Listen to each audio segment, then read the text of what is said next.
we installed the beacons last season, last March, and we're actually actively using them, knowing that last year was going to be a test for the rest of the year, for the March and April timeframe, and then during the playoffs. And then knowing that, we use that to look back on that, on the successes, on the failures, on the education of the fans, on the education of our own employees, and the education for us and for Signal 360 too. It was all a learning experience, and now that was all live and it was somewhat successful. But now we're at a point where we've tested it, our fans have learned how to use it, and we've iterated, and the technology has improved, the adoption has improved, and that's really made it internally here. The light bulb has gone off, and we've been able to prove how it can help drive the business, most importantly, but then also serve as a benefit for the fans. So this first use case that we'll jump into, pretty simple. We put a beacon at every entrance in the entire arena,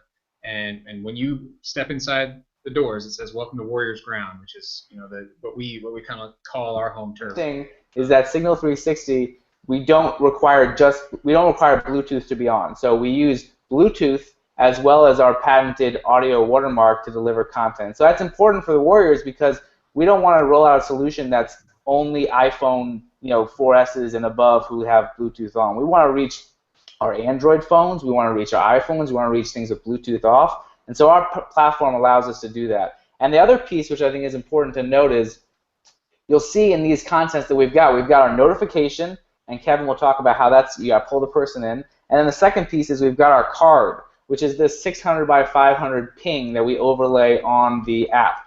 And a lot of people, when they start off, a lot of the big trip up for an organization is I don't have app developers. If I've got app developers, they're busy doing all this stuff. I got a huge list of stuff. I got to put an SDK. How big is that? How much time is that? And as Kevin can attest to, what we do is we let you have this notification card and integrations and deep links into the app that's so easy for a developer to put in, but extensible enough that... Next case. So this one is something that has revenue tied to it, which I know is important, and something that, again, we tested last year at a small scale, and now we're actually been able to show how it can help drive revenue.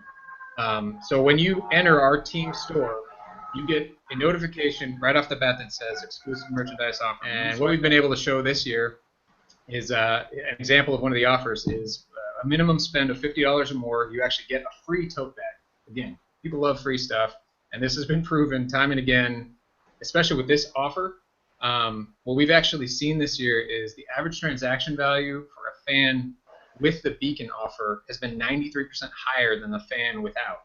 Third use case, something we experimented with last year, and again, we're seeing a lot of success with this year, is mobile seat upgrades. So, and what we've seen this year, we've been actually to tie the Beacon notification traffic to the upgrade experience so that we can track how many of those upgrades are directly attributed to somebody receiving the notification. And right now, 15% of upgrade conversions, and that actually, we just got updated numbers today, that's potentially going up to 20% now. And it's going to continue to climb, I think, as more and more people adopt the technology and are made aware of it, and the more app downloads we get and things like this. This fourth use case is something that we actually didn't test last year, but knowing that after seeing the adoption this season, we said, well, why don't we try something involving food and concessions? So what we saw the first time we did this was almost 500 deliveries, 165 engagements with the offer itself, and then 59 redemptions. Why is Golden State Warriors so successful at doing this? And let's finish up this slide, but that's what I want to answer from Kevin about. Because if I can have that answer, I can replicate that across more of my clients. So I need that answer. I need him to tell me why he is better. It's obviously the backbone you guys have created, but I think internally it's the buy-in of the entire organization. We're a huge brand, but we're a relatively small company, 125 or so employees.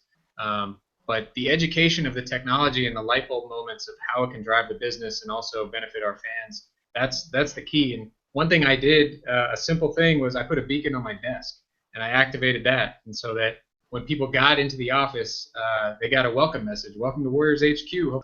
We talked about all the benefits. We talked about all the benefits to the people. And the real question is, to the Golden State Warriors organization is have we proven in the organization that Signal 360 and the beacons and proximity is a cool, nice to have, or is it a ROI generator? Is it returning more than we spent? And because that's the Again, like you talked about at the very beginning, last year it was okay. That's cool. Yeah, we can try it out. It seems like it makes sense.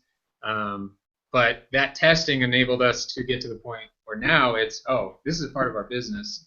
It's a revenue driver. It's tech focused, which is important to our fan base, and it's something that we see a lot of additional potential and future use cases inside the arena at our new venue, which is going to be more than just an arena. It's going to be an entire campus of sorts. And so there's so many opportunities that we see that we haven't even got into. And when we're on this conference a year or 2 years from now, because we're going to continue to do it, I can't wait for the use cases that we're going to develop and looking back at these ones and thinking, wow, we've come a long way. So.